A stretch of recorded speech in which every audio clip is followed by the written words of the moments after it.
मेरे घर पर बना हुआ खाना आरएसएस के लोगों ने खाने से इनकार कर दिया, पैक करवा के ले गए और आगे के गांव में जाकर के फेंक दिया उन्होंने उस खाने को।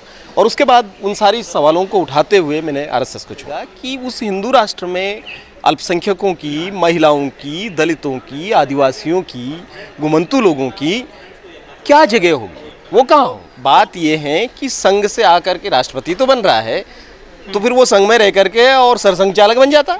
ये कथनी का सवाल नहीं है, करनी का सवाल है। वो जो कहते हैं उनका काडर उसके ठीक विपरीत काम करता है कि किस तरीके से उनको जो अधिकार मिले हैं वो उनके हाथ से अब छीने जा रहे हैं और आने वाले दिनों में केवल उनको सर्विस करना है, वो फिर से शुद्रत्व को प्राप्त होने वाले हैं।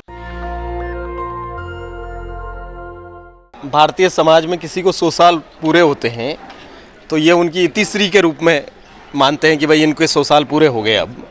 लेकिन यहाँ ये जो 100 साल पूरे हुए इनके, ये इनका पूरा एक तरीके से जवानी का पीरियड जैसा है। तो मैं था बचपन में, किशोरावस्था में था और 5 साल में संघ में रहा, कार सेवा में भी भाग लिया मैंने।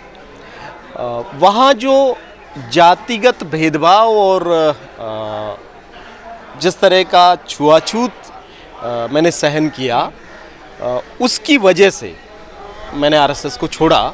और वही छोड़ने का जो पूरा कारण है उसको मैंने अपनी किताब में लिखा कि मैं क्यों वहाँ था, क्या मैंने वहाँ किया और फिर मैंने क्यों आरएसएस छोड़ा। क्या देखकर गए थे आरएसएस में सर? देखिए, बचपन में तो कुछ देख करके जाने जैसा कुछ होता नहीं है। 13 साल की उम्र में वहाँ खेलने कूदने के लिए गए। और आप अगर पूरी हिंदी पट्टी में देखेंगे तो आप घर से बाहर निकल करके जैसे ही किसी सार्वजनिक पार्क में जाते हैं तो वहाँ आरएसएस की शाखा लग रही होती है। तो बचपन में आप खेलने के लिए, एक्सरसाइज के लिए। जातिवाद है क्या अंदर, संघ के अंदर? निश्चित रूप से। आपने कुछ फेस किया हो सर? बिल्कुल किया। क्या है? बिल्कुल किया है और कई मौक़ों पे किया है। और एक बड़ा प्रसंग तो ये था कि जहाँ पर मेरे घर पर बना हुआ खाना आरएसएस के लोगों ने खाने से इनकार कर दिया, पैक करवा के ले गए और आगे के गांव में जाकर के फेंक दिया उन्होंने उस खाने को। और उसके बाद उन सारी सवालों को उठाते हुए मैंने आरएसएस को छोड़ा। तो मतलब कितना सीख पाया संघ शाखाओं से आप? कुछ पॉजिटिव चीज़ें? नेगेटिव ज़्यादा सीखा और जो सीखा उसको डीलर्न करने में काफ़ी साल लगा। जो द्वेष मेरे अंदर आया विभिन्न समुदायों के प्रति, अल्पसंख्यकों के प्रति, उससे बाहर निकलने में, मैं संघ से तो बाहर निकल गया लेकिन मेरे भीतर जो संघ था, दिमाग में चला गया था। हाँ, उसको बाहर निकालने में 10 साल और लगा। लेकिन सर आरएसएस जो है वो राष्ट्रवाद की बात करता है, तो राष्ट्रवाद है कैसा सर ये? देखिए, आरएसएस तो खुद ही राष्ट्र है, अपने आप को राष्ट्रीय कहता है। लेकिन उनकी राष्ट्र की परिभाषा में कौन है? आपकी राष्ट्र की परिभाषा में अल्पसंख्यक नहीं है 15%।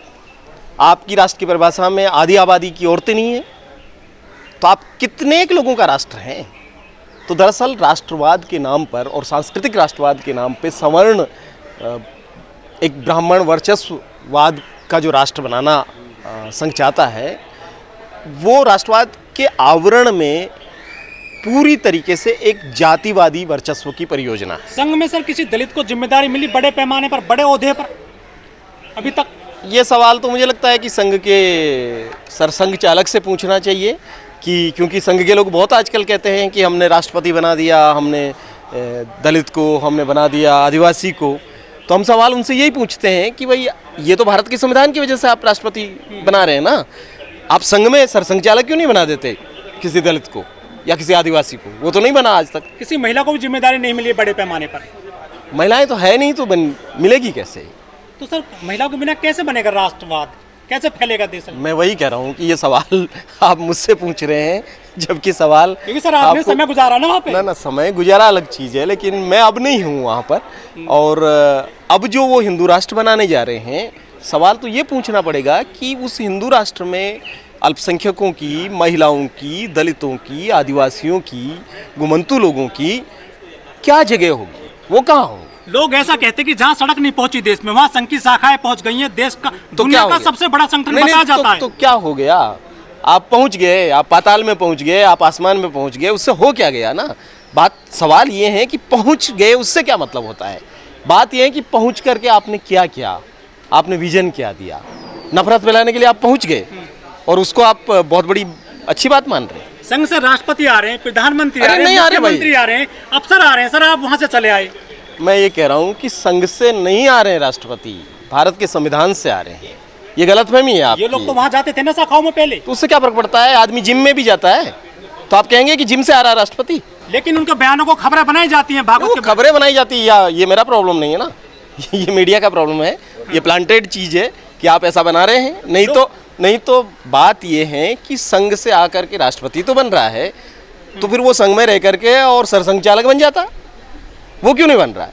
लोग कह रहे हैं कि इन देश की बागडोर है ना जो संघ के हाथ में है आजकल। वो तो पहले दिन से वो खुद ही क्लेम करते रहते हैं हर चीज में।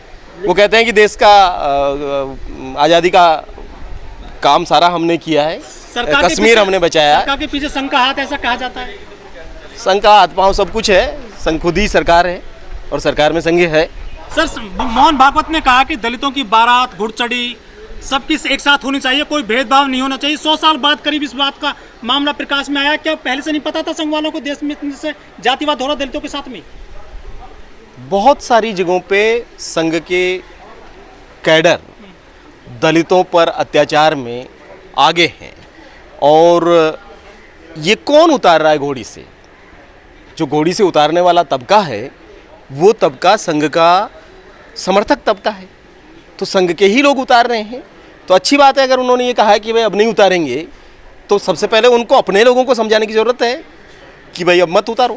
क्या बहुत लेट नहीं हो गया संघ इस मामले में? वो फिर- बयान इतनी देर बाद आया सर। देखिए, वो अभी जिस तरह के बयान मोहन भागवत जी दे रहे हैं उसमें तो ऐसा लगता है कि उनको नोबेल पीस प्राइज पाने की बहुत जल्दी है, इसलिए वो सब प्रकार के बयान दे रहे हैं। वो LGBTQ को लेकर के भी उनके बहुत अच्छे प्रोग्रेसिव बयान हैं। आपको लगेगा इतना बढ़िया बढ़िया बयान दे रहे हैं तो आप क्यों उस पर नाराज हो रहे हैं? इतना तो महान व्यक्ति कह रहे हैं, जाति लेकिन पंडित- बात यह है कि कहना एक चीज़ है, ये कथनी का सवाल नहीं है, करनी का सवाल है। वो जो कहते हैं उनका काडर उसके ठीक विपरीत काम करता है। कहते जाति पंडित ने बनाई है। हाँ, वो तो कहा ना, फिर बाद में उनके बयान फिर उन्होंने बदल भी दिया। थोड़े ज़्यादा देर चला नहीं ना, सुबह कहा, शाम को उनके एक बड़े पदाधिकारी ने कह दिया कि भाई हमारा मतलब वो नहीं था। हिंदू राष्ट्र बन रहा है सर देश में, लोग ऐसा कहते हैं। बन रहा है ये कहना थोड़ा सा गड़बड़ बात है। मेरा ये मानना है कि बन चुका है। केवल संविधान में जो सेक्युलर शब्द है वो शब्द किसी भी दिन निकाला जा सकता है, बाकी तो आचरण में ये देश हिंदू राष्ट्र ही है। क्योंकि कोई भी बड़ा यूनिवर्सिटी बने उसका नींव का भूमि पूजन होता है। इस देश में राफेल लाया जाता है तो उसका पूजन किया जाता है। सब कुछ तो उन्हीं के तौर तरीकों से हो रहा है। तो हिंदू राष्ट्र कब नहीं था? मेरे ख्याल से हिंदू राष्ट्र है यहाँ। योगी जी ने एक नया फरमान जारी कर दिया कि दलित की जमीन बिना DM की परमिशन के कोई भी खरीद सकता है।